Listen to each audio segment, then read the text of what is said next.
name is Brian Donovan with Thai Martial Arts, and in this video we're going to be going over the uppercut. Alright, so the way I like to start off teaching the uppercuts is with the hand on hip.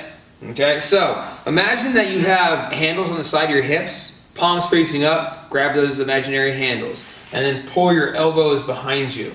So if I'm in like my fight stance, my ready stance, don't worry about this hand right now, grab your handle. Now what you're going to do is you have this natural bend now in your elbow with the position of your hand on your hip. We want to lock that into position and keep it there for right now for training purposes. Remember, still keeping the wrist flat, and we still want to hit with the two big knuckles. So from here, what I'm going to do is I'm going to brush my arm against the side of my body and then just lift it up. Again, keeping that bend in the elbow, aiming with the two big knuckles and the wrist flat. You're just going to bring it right up the center of your body. So from here, bring it right up. So once you do this, I would recommend do this 50 to 100 times to get a feel for that position that your arm is in before starting to try it if you have an uppercut bag or someone holding mitts for you or something like that, okay? So now what we're going to do is we're going to apply that to our fight stance. So from here, all you're going to do is really short, tight movement. The uppercut punch, like the hook punch, is a very short range, close range, tight punch, okay? It's not meant to come from way back here, trying to gain all this momentum and then throw your punch. It's like a movie style punch. We're not doing that, okay? So from here, take your forearm and then just tuck it into your side, basically kind of where like your floating rib is. And then you're going to rotate and pop the hip and then pull the punch right up. That's all you're going to do. So from here, touch your forearm into the side. You're going to rotate, you're going to push the hip into it, and pop that punch.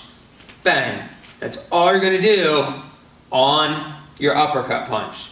Okay? Still make sure you're hitting with the two big knuckles and you're keeping that wrist flat.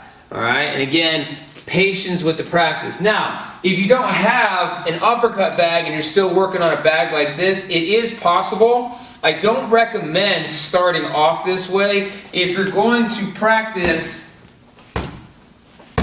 your uppercut punches, you don't want to drag your knuckles up because you're just going to tear the skin right off of your knuckles on these heavy bags, okay?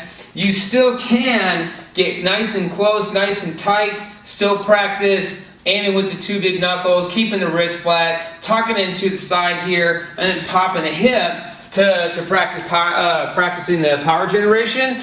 But it's not going to be as accurate because you're not coming up, okay? The uppercut punch, yeah, we can go to the midsection, we can hit a guy in the solar plexus and come up under the chin or something like that for the KO, okay, if we set it up properly.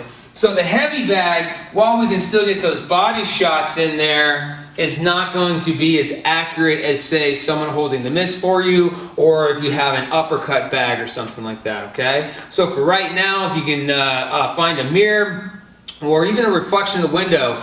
So, tuck that elbow in, rotate the hip, and then pop that punch. Alright, and that's your uppercut punch.